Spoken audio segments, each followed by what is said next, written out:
Bien, hermanos, muy buenas noches a los hermanos que recién se conectan. Nuevamente tenemos este tiempo tan especial, importante para nosotros, porque cada vez que leemos la palabra de Dios, cada vez que disponemos un tiempo para oír de su enseñanza, realmente son momentos muy especiales, muy importantes, porque tienen que ver con nuestra relación con nuestro Señor. Vamos a continuar, hermanos, con el tema que nos ocupa, nuestra identificación con Cristo, teniendo en cuenta, hermano, la importancia de este tema porque afecta nuestra vida práctica. No es algo que queda solamente en la mente, como que ya lo conocemos o ya lo hemos estudiado, sino es algo que, más allá del conocimiento que podemos haber tenido, esto nos conduce a nosotros a una reflexión en cuanto a cómo estamos llevando adelante lo que hemos aprendido, cómo estamos llevando adelante, cómo estamos viviendo las enseñanzas del Señor a través del apóstol Pablo, cuando muestra verdades tan importantes en cuanto a lo que el Señor hizo por nosotros y a lo que el Señor espera que nosotros también hagamos para conformarnos en un verdadero pueblo de Dios o en verdaderos hijos de Dios, que podamos mostrar a través de nuestra vida esos reflejos maravillosos de la gracia de Dios que comenzaron precisamente allí a partir de nuestro encuentro con el Señor Jesucristo. Vamos a volver, hermano, la lectura a Romanos 6,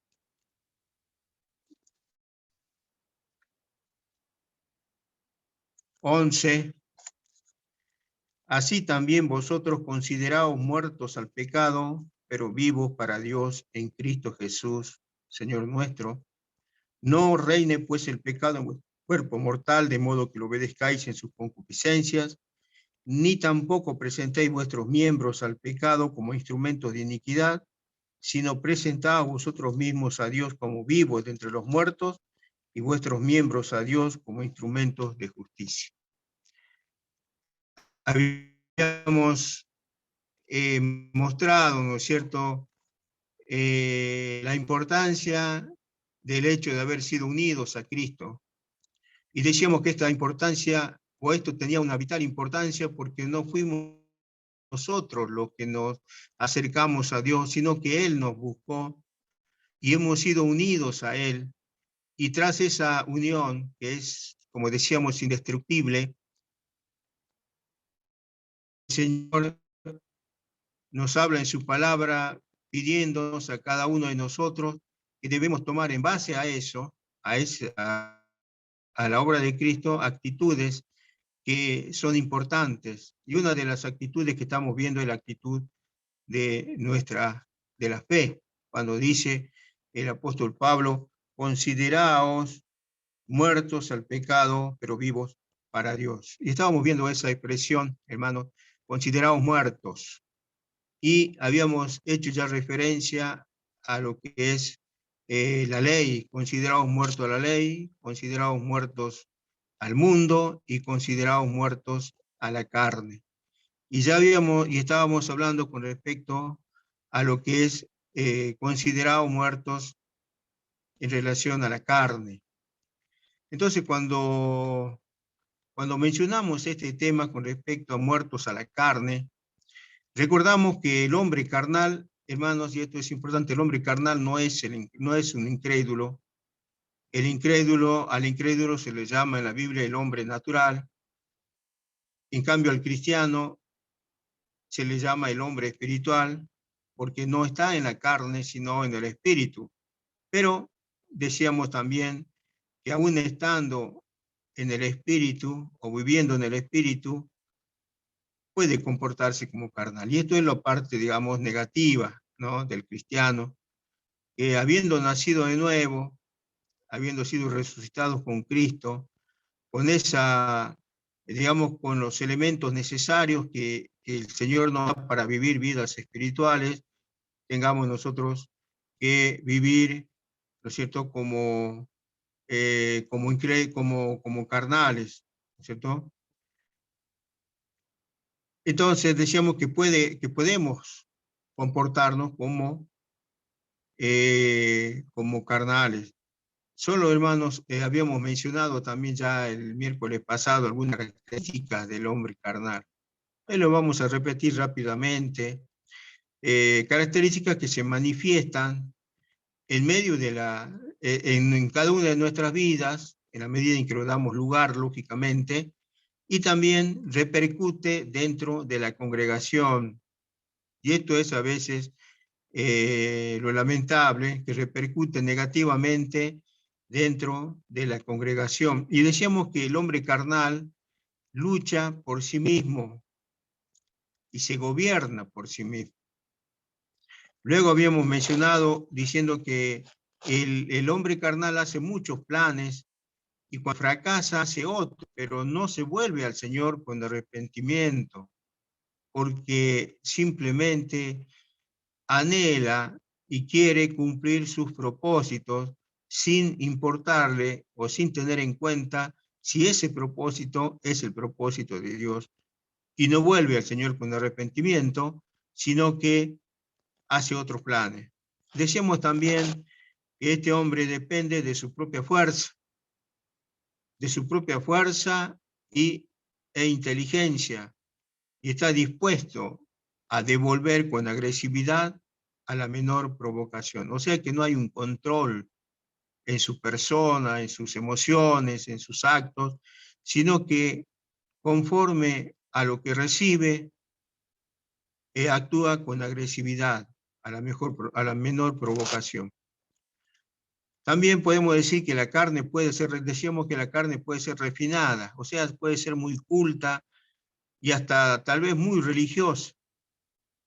Pero tenemos que recordar, hermanos, que la carne no se convierte. Nunca pasará a ser espiritual porque la carne tiene que ser crucificada. La carne pretende gobernar cada una de nuestras vidas. La carne quiere gobernar y por supuesto gobierna muy vida. Y esto es real, gobierna muchas vidas. Pero sobre la carne ya hay un veredicto. Y ese veredicto dice que no puede agradar a Dios. ¿Cuántos de nosotros, hermanos, delante del Señor no nos sentimos identificados con estas características? Miremos dentro de nosotros mismos, pongámonos delante del Señor y con sinceridad delante del Señor, hagámonos un examen. ¿Cuántos de nosotros, hermanos, no nos sentimos identificados con estas características que hemos mencionado? Reiteramos, hermanos, que la carne es incorregible. Como dijimos, lo único que Dios puede hacer con ella es llevarlo a la cruz, porque la cruz trata con la carne. La carne tiene que ser crucificada. Debemos aclarar que si bien estamos en la carne, o sea, en el cuerpo físico, pero dice el Señor que no vivimos según la carne. O sea, estamos en la carne físicamente, ¿no es cierto?, en relación a nuestro cuerpo, pero no vivimos según la carne, o sea, no vivimos según la naturaleza pecaminosa. Habíamos anticipado también un ejemplo que ahí habíamos quedado, ¿no es cierto?, que íbamos a hacer referencia a un ejemplo de esta actitud, y lo vamos a ver allí en Primera de Samuel, capítulo 15, creo que lo debemos haber leído para no hacer muy largo la lectura, ¿no es cierto? Primera Samuel, capítulo 15, donde vemos que Saúl va a pelear con Amalek. Es la pelea, la lucha de Saúl con Amalek. Y allí nosotros sabemos por el texto bíblico que Saúl recibe una orden, recibe la orden de Dios. ¿Y cuál es la orden? La orden es cortante, tajante, y dice la orden que debía destruir todo el pueblo. No debía dejar animales, niños, jóvenes, nada, tenía que destruirlo totalmente. Pero Saúl decidió destruir todo lo que estimó vil y despreciable. Había hecho una separación, todo lo que es según su concepto vil y despreciable lo eliminó, pero guardó aquello que él consideraba que era a su juicio lo mejor, según él, como él decía en el versículo 15 del capítulo 15 de 1 Samuel, que era para sacrificar a Jehová. Y esto es algo que muchas veces, hermanos, se puede ver en algunas circunstancias, lo hemos visto a través del tiempo, donde en ese sentir de que a Dios hay que ofrecerle lo mejor, se quiere introducir muchas innovaciones pensando y diciendo que es lo mejor. Pero hermano, cuando nosotros pensamos que es lo mejor, lo estamos haciendo en nuestro concepto tal como Samuel, o como Saúl, perdón, como Saúl lo había pensado, pero Saúl no se puso a pensar en que si esto, lo que él estaba haciendo, era agradable a Dios o no. Yo creo, y nosotros hermanos, cada vez que pensamos en esto de ofrecer a Dios lo mejor, creo que la respuesta es categórica cuando Samuel le dice: el obedecer es mejor que los sacrificios y el prestar atención más que la grasa de los carneros. Entonces allí se nos muestra a nosotros que nosotros no tenemos, tenemos un parámetro muy importante para ver o para poder conocer si esto es agradable a Dios o no, o si es lo mejor o no, es la palabra. Es ponerlo delante de la palabra, es como lo que hizo, lo que le dijo el Señor a Gedeón, ¿se acuerdan cuando tenía que ir a la lucha? Y eran muchos, y le dice: llévalos a las aguas. Y, y allí el Señor pudo ver, y en base a cómo ellos bebían el agua, fueron separados, ¿no es cierto? Y quedaron nada más que unos cuantos. Bueno, cada vez que nosotros pensamos, hermanos, en ofrecer algo al Señor, no pensemos tanto en que es lo mejor, sino vayamos a las aguas, a la palabra, y allí vamos a ver si lo que quiero hacer, lo que quiero ofrecer, ha de ser agradable al Señor según lo que el Señor nos dice en su palabra. Hermano, esto nos permite pensar en dos cosas, ¿no? Este acto nos permite pensar a nosotros que no solo las cosas groseras y visibles son expresiones de carnalidad, también son carnales algunas actitudes muy cultas o refinadas que a nosotros nos parece buena. También lo mejor tiene que ser mortificado, porque eso también es carnal. Si no es conforme a la palabra o no está de acuerdo a los principios establecidos por Dios, es el resultado de nuestra mente carnal. En conclusión práctica, si un creyente permite que su naturaleza vieja tenga el control en algún área de su vida, eso puede arruinarlo todo. Si queremos vivir una identificación con Cristo, tenemos que lograr de descubrir en nuestros propios corazones nuestras propias inclinaciones naturales, nuestras propias inclinaciones naturales, y reconocernos que en nosotros hay carnalidad. Es como el enfermo que tiene que reconocer su enfermedad, tiene que aceptar su enfermedad para encontrar una solución. Por eso, hermanos, es importante ponernos delante del Señor, reconocer aquellos puntos débiles en nuestra vida, aquellas cosas que afectan, ¿no es cierto?, nuestra relación con el Señor, y para lograr que esto o estas cosas que están afectando mi vida espiritual puedan ser llevados a la cruz como el lugar donde debe ser crucificado. Entiendo, hermanos, que esto no es fácil, Entiendo que esto es una tarea que requiere mucho compromiso con el Señor, mucha obediencia al Señor, pero es algo que el Señor lo requiere más allá de la salvación. Lo requiere porque el Señor quiere que nosotros realmente seamos su especial tesoro. No su especial tesoro solamente por el hecho de haber sido salvados por la fe, por la gracia de Dios, sino porque somos un pueblo obediente, porque somos un pueblo que estamos dispuestos a hacer la voluntad del Señor.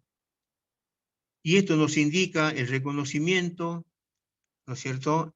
Cuando nosotros nos miramos dentro de nosotros mismos, nos va a llevar, y es bueno que haya un reconocimiento de nuestra naturaleza pecaminosa o malvada, que nos afecta, que Dios le dijo a Saúl que matase todo.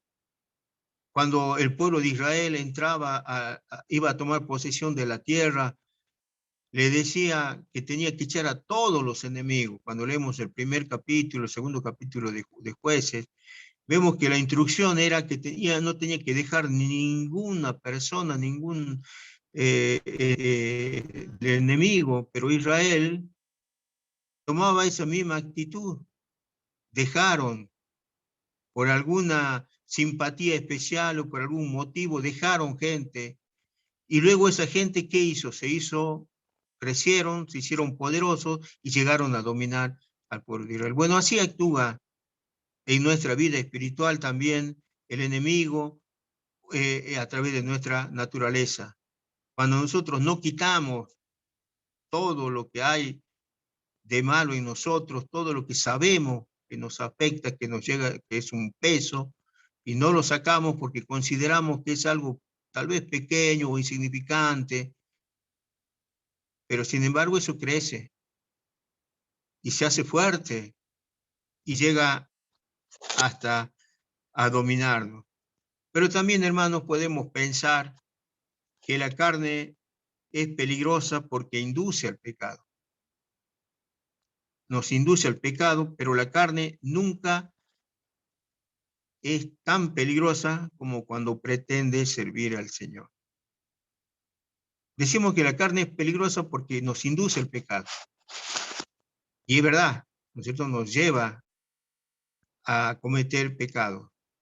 A veces no son pecados graves, en el sentido que nosotros lo conocemos, ¿no es cierto? Pecados, digamos, esos pecados de exceso, de inmoralidad. A veces son pecados que tienen que ver precisamente como lo menciona Gálatas 5, ¿no es cierto? Las obras de la carne, que muchas veces nosotros no lo tenemos en cuenta o vivimos tal vez dentro de esas características y creemos que es algo normal.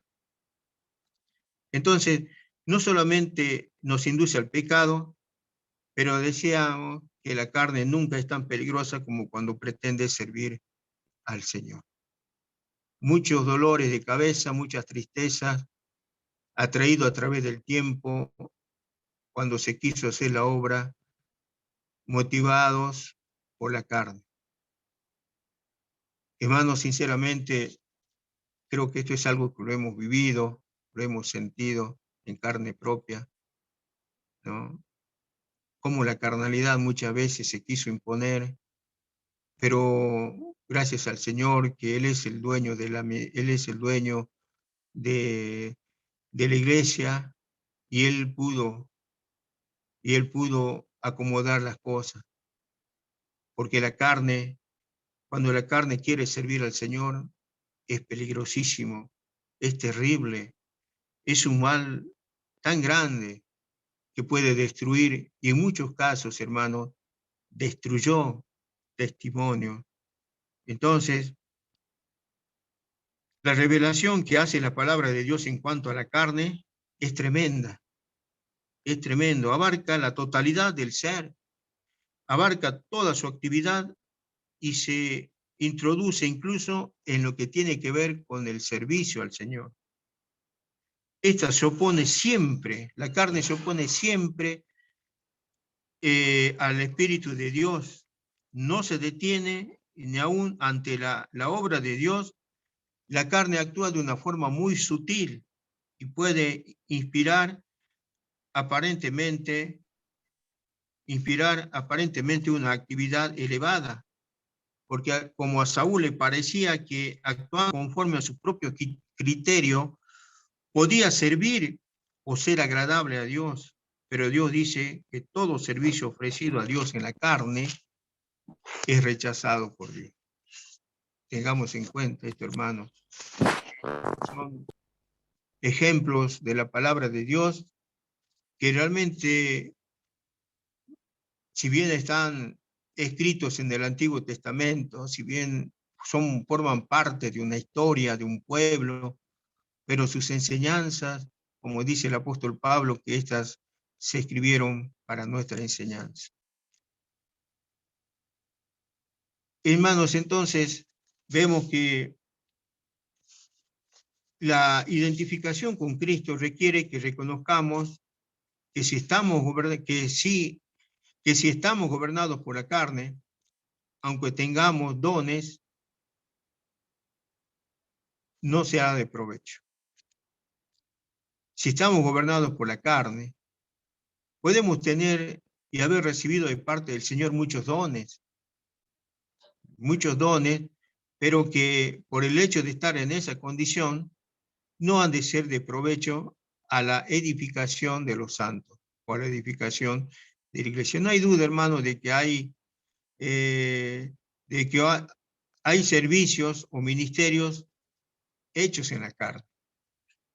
Y esto es real, ¿no? Hay servicios hechos en la carne, o sea, en la energía natural del hombre, y esta actividad no es santificada por el Señor, pues proviene de una naturaleza no juzgada en la presencia de Dios, porque sabemos que la intención puede ser buena.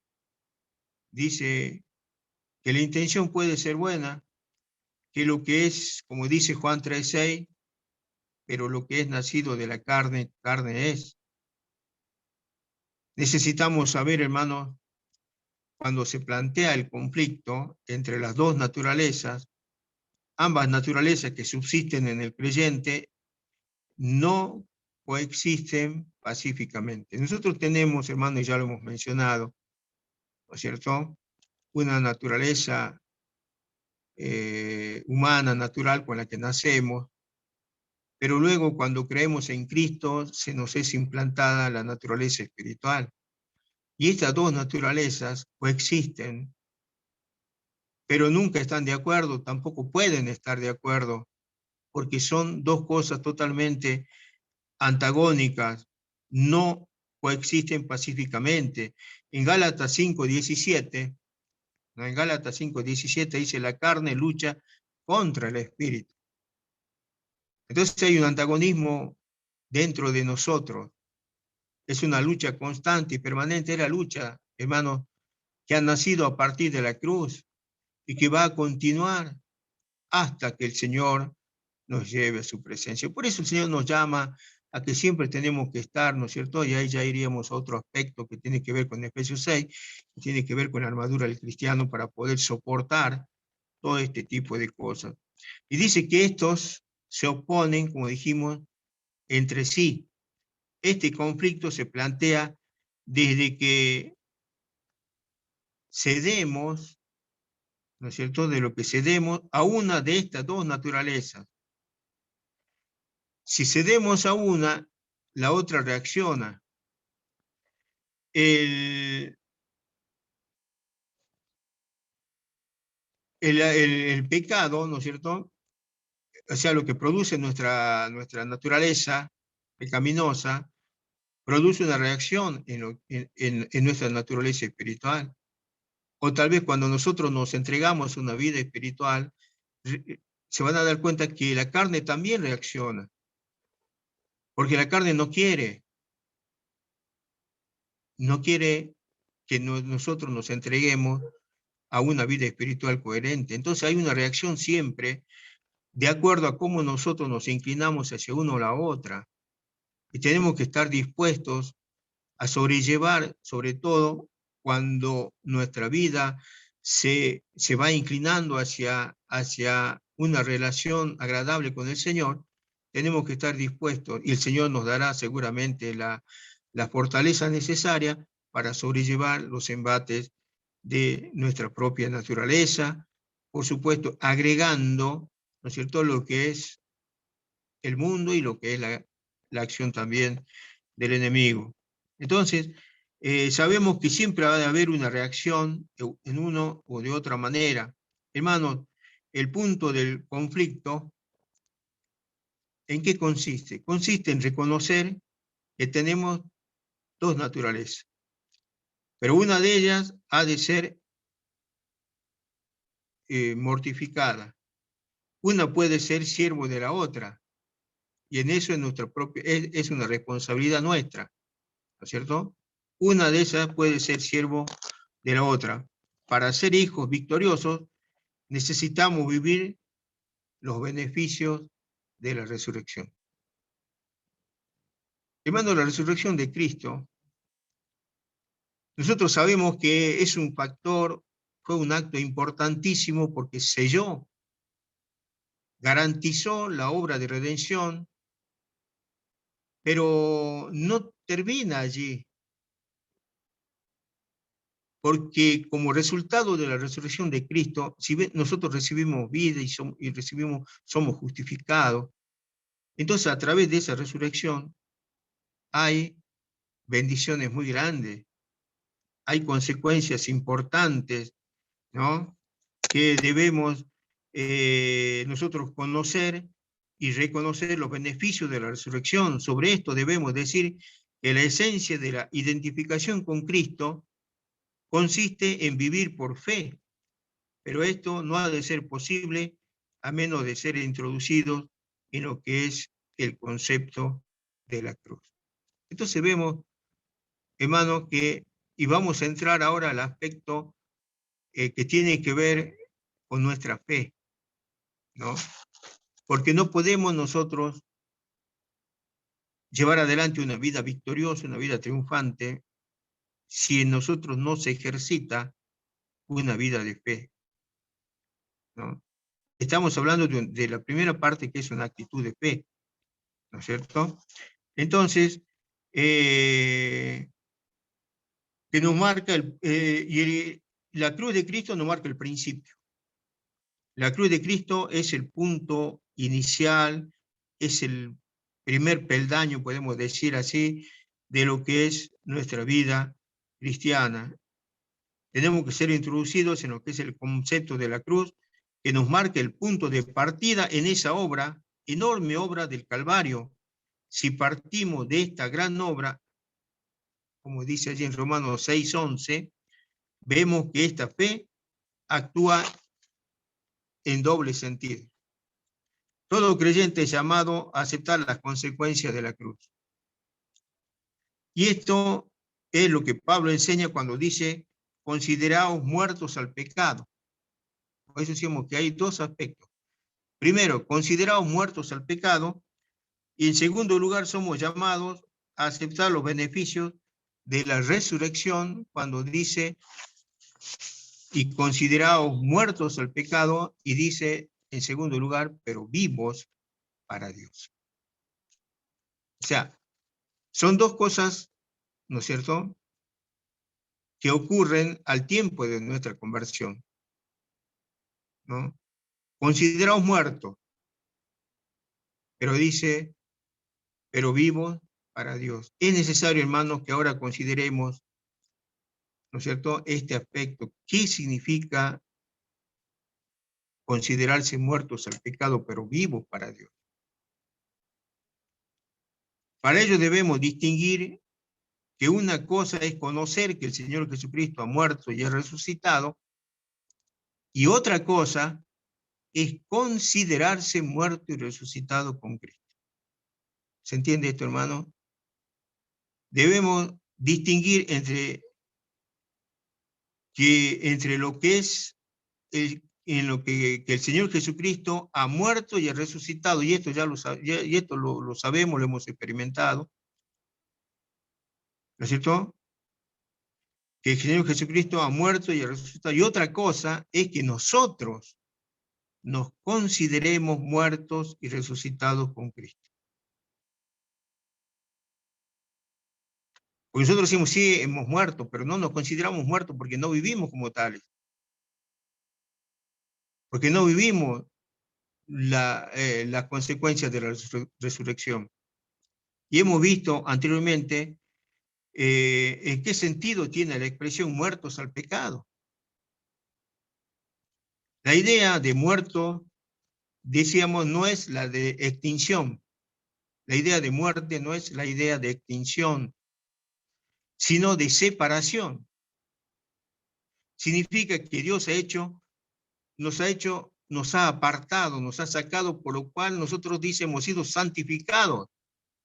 O sea, Dios hizo un corte, como alguien dijo, un corte quirúrgico, ¿no es cierto?, entre el creyente y su naturaleza pecaminosa. Dios hizo un corte entre el creyente, o sea, nosotros, y nuestra naturaleza pecaminosa. Entonces, vemos que cuando dice muertos al pecado, no quiere decir que el pecado se elimina, se extingue, ¿no? Sino que esa palabra muerte, digamos, la palabra muertos al pecado, la palabra muerte nos lleva al pensamiento del significado de la palabra muerte, que es separación. O sea, nos separa, nos saca. Pero tenemos también el otro aspecto, la otra palabra que es consideraos, ¿no? La palabra consideraos, que en el original es la palabra logisomai, que significa contar, computar, poner algo a la cuenta de otro. Y decía un hermano que es un término que se utiliza en la contabilidad, como cuando alguien deposita dinero en un banco en la cuenta de otra persona, y esa persona puede utilizar con toda libertad ese dinero que ha sido depositado a su nombre. Por lo que el titular de esa cuenta puede utilizarlo libremente, puede extender cheques y usar ese dinero con libertad.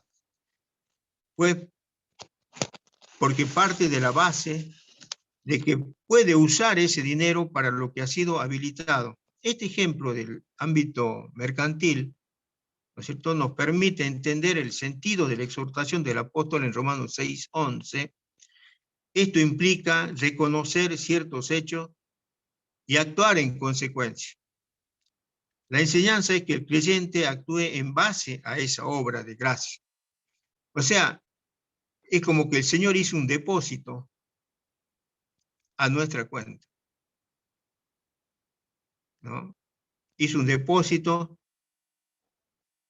de tantas bendiciones, de tanta gracia a nuestra cuenta. Pero nosotros tenemos que, y estamos en condiciones de utilizar esas bendiciones, pero siempre en las limitaciones que nos permite, ¿no es cierto?, que nos permite en lo que ha sido depositado.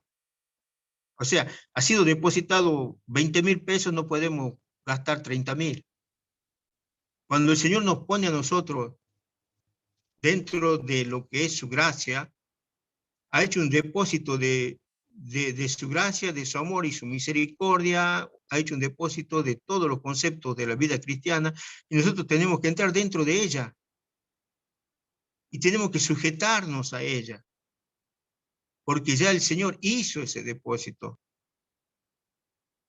Entonces, por eso decimos que tenemos que actuar, y actuar en consecuencia a lo que se ha recibido. La enseñanza es que el creyente actúe en base a esa obra de gracia que recibimos por la obra de Cristo, y fuimos separados del dominio de la vieja naturaleza que actúa en nosotros. Es Dios el que acepta la muerte de Cristo como habiendo muerto por nosotros, y es Dios el que acepta su vida de resurrección como siendo nuestra propia vida. Aquella muerte y esa vida son contados como nuestra muerte y nuestra vida debido a algo que lo hemos estado hablando, debido a nuestra unión con el Señor Jesucristo. Entonces, hermanos, considerarse muertos al pecado y vivos para Dios significa tomar esta obra de Dios en Jesucristo, tomar esta obra de Dios en Jesucristo, muerto y resucitado, y reaccionar conforme a lo que Dios dice. Es decir, que no negamos la fuerza del pecado, pero tomamos la actitud de uno que ha muerto para el pecado. ¿Se entiende esto, hermano? Que no negamos la fuerza del pecado, no subestimamos el pecado, pero tomamos la actitud de uno que ha muerto para el pecado. Nosotros sabemos que una persona muerta, ¿no es cierto?, ya no siente los efectos de nada porque está muerta.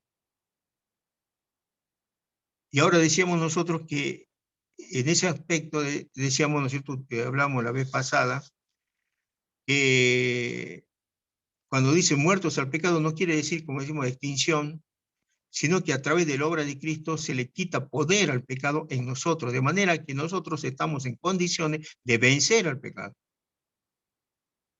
Porque hemos sido salvados, y el Señor nos ha dado su Espíritu Santo para que a través de Él nosotros podamos ser cada día triunfadores sobre el pecado.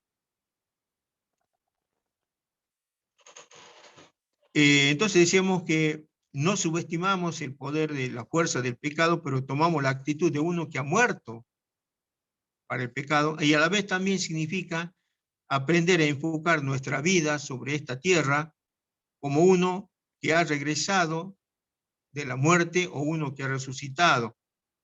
Ahora tenemos nosotros que vivir conforme a esa vida de resurrección. Se trata entonces de dos aspectos de una sola experiencia, porque solo puede considerarse muerto al pecado aquel que a la misma vez se considera vivo para Dios. Decimos que son dos cosas que se producen a la misma vez. Morimos y somos resucitados. No es que recibimos a Cristo, no es que morimos a Él y esperamos, no, de ninguna manera. Desde el momento que recibimos a Cristo somos muertos al pecado y hemos resucitado porque ya hemos resucitado juntamente con Cristo. Nuestra experiencia, hermanos, ha de ser como quien se levanta del pecado y dirige sus pasos hacia Dios. Podemos decir que la experiencia es como la experiencia del pródigo, ¿no es cierto?, que vivía, ¿no es cierto?, como todos conocemos este relato, vivía en lo peor, ¿no es cierto?, en un chiquero, comiendo lo que encontraba, pero encuentra la fuerza para levantarse. ¿Y por qué encuentra la fuerza para levantarse? Porque se da cuenta de que en la casa del Padre hay mucho alimento, hay mucho bien. Y entonces se levanta, entonces toma fuerza. Y hermano, y eso es lo que nos debe dar la fuerza de cada día, saber que en la casa del Padre, saber que en la comunión con el Señor, en esa vida de fe, de entrega al Señor, allí hay bendición, allí hay alimento, allí no nos falta absolutamente nada. Allí es como Belén, la casa de pan, ¿no? Y qué triste, hermano, es que muchas veces, como Noemí, dejamos aquel lugar de Belén y nos vamos a otro lugar. Esa casa del Padre donde siempre hay abundancia. Hermanos, no hay mayor abundancia que en la presencia del Señor. No hay mayor alimento que en la palabra. Y allí tenemos que ir. Hermanos, allí tenemos que buscar ese refugio, ese consuelo, esa fuerza. Allí debemos encontrar todo lo que cada día nuestra actividad lo requiere. Lo que vamos a subrayar, hermanos, es que la actitud de fe de Romanos 6:11 no tiene que ver con elementos abstractos, sino que está relacionado estrechamente con algo real, que es la cruz, que es la cruz de Cristo. Hermano, ustedes se dan cuenta cómo Pablo habla de la cruz. Hermano, se dan cuenta que hoy se habla poco de la cruz, se habla mucho de Cristo, pero no se habla de la cruz. Y nosotros sabemos, hermano, porque la palabra de Dios así lo dice, que la cruz es la base de toda nuestra vida cristiana. No solamente es el lugar del principio, es el lugar de la afirmación, del crecimiento, porque allí crucificamos la carne. Es el lugar del gozo, porque Pablo decía, yo me gloriaré en la cruz de Cristo. Hermanos, qué importancia lo dio Pablo a la cruz y cuán poca importancia se lo da hoy. Esta es la enseñanza de Pablo en Romanos 6, y esto es lo que vuelve a repetir cuando escribe la carta a los Gálatas, donde tanto el comienzo como el final de Gálatas 2:20 se refiere a la cruz. Con Cristo estoy juntamente crucificado, y ya no vivo yo, mas vive Cristo en mí. Y lo que vivo en la fe, lo vivo en la fe del Hijo de Dios, quien se entregó a sí mismo por mí. Con Cristo estoy juntamente crucificado, dice, se entregó a sí mismo por mí. El concepto de identificación con Cristo está claramente, hermanos, expresado, ¿no? Y no hay duda de que esta identificación se relaciona con la cruz.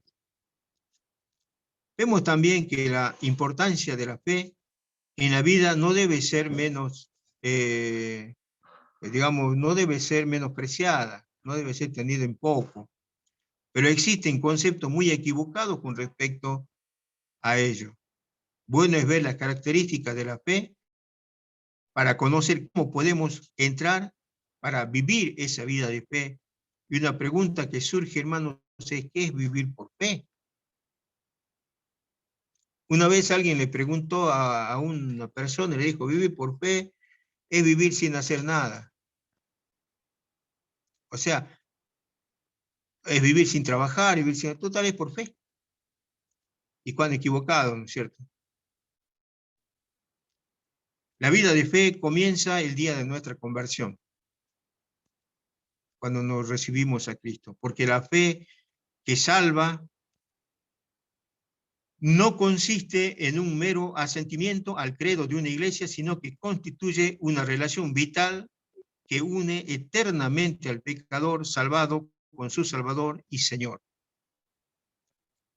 Nadie nace con la fe, nadie nace con fe. La fe no existe por herencia, ¿no? Nadie nace con fe. Sabemos que Abraham, ¿no es cierto? Decimos es el padre de la fe, pero Abraham lo que llegó a ser no lo fue siempre. Cuando leemos la historia de Abraham nos damos cuenta cuán débil, cuán frágil era el hombre, pero cuánta fortaleza recibió del Señor porque vivió en obediencia. Entonces la fe, nadie nace con fe, y la fe no existe herencia. La fe es engendrada en el alma por la palabra de Dios, como dice Romanos 10:17. Es engendrada en el alma por la palabra de Dios. Podemos decir entonces que la vida cristiana comienza con un acto de fe y se mantiene mediante una actitud de fe. Comienza con un acto de fe, ¿no es cierto? Y se mantiene mediante una actitud de fe. El primer acto de fe en Jesucristo como Salvador es una respuesta, por supuesto, a la invitación que hace, ¿no es cierto?, para que recibamos la salvación de Cristo. Este paso es de fe en Jesucristo como Salvador personal y es el acto más trascendental, es el acto más importante de nuestra vida. La fe establece entre el hombre una relación que es vital. ¿Se dan cuenta, hermanos, también la importancia de que esta unión con Cristo nos va conduciendo en el desarrollo de nuestra vida, pero que Pablo lo mira de una manera totalmente diferente, porque lo mira según el concepto de Dios, no lo mira en el concepto del hombre? Por eso decía cuán diferente es el concepto humano, donde la vida cristiana hoy se la quiere vivir o se la enseña a vivir de una manera muy superficial, donde las cosas se dan como se pueda dar o como mejor parezca. Estamos, hermanos, en Él como las ramas están en la vid. Somos parte de Él. Estamos en Él como los miembros del cuerpo espiritual. Estamos en Él como parte de ese cuerpo cuya cabeza es el Señor Jesucristo, la iglesia. Y decíamos, como decía el apóstol Pablo, la expresión que toma Pablo, ¿no? Dice, grande es este misterio. Pero lo cierto es que estamos en Él porque Dios nos ha dado vida juntamente con Cristo. Y tener fe es recibir al Señor Jesucristo como Él es revelado en el Evangelio, como el eterno Hijo de Dios que nos amó y se dio a sí mismo por nosotros, como propiciación por nuestros pecados. La fe ocupa un lugar central porque todo beneficio de la muerte de Cristo lo apropiamos por medio del arrepentimiento y la fe. La fe, hermanos, se apropia de los méritos de Jesucristo crucificado, que son la base del perdón. Este es el papel fundamental de la fe. Consiste en apropiarse de lo que Dios ofrece. Hermano, la Biblia está llena de cosas que Dios ofrece, son las promesas de Dios. Y nosotros muchas veces no nos apropiamos. ¿Por qué? Porque nuestra fe no logra apropiarse de eso, porque nuestra fe no crece. Y cuando nosotros nos preguntamos por qué nuestra fe no crece, es porque no leemos la palabra. Es porque nos desocupamos de lo que es escuchar la voz de Dios a través de su palabra. Este primer acto de fe es un acto de identificación con Cristo. Es un acto de identificación con Cristo por la fe. Y esta fe no consiste en una adhesión intelectual al credo de una iglesia, sino que entramos en una relación con una persona divina. La vida de fe consiste en mantener una actitud de confianza, de sumisión, de entrega total al gran amor de Cristo. Después de la conversión, debemos seguir ejercitando la fe. Entonces se dan cuenta, hermanos, que la fe que nos salva no es la fe total, no es la fe donde se termina, es la fe donde empieza y debe crecer. Debemos ejercitar la fe. Es la fe que necesitamos para crecer, no un enfoque en un enfoque superficial de los problemas de la vida cristiana, sino una fe que se nutre en la obra de la cruz. La fe que se regocija en el acceso a Dios, pero siempre tiene presente el enorme costo de la obra de Cristo en la cruz. Hermanos, y para terminar ya, porque se nos está yendo el tiempo, qué triste es saber que el mundo en que vivimos ha falsificado nociones fundamentales de la doctrina bíblica.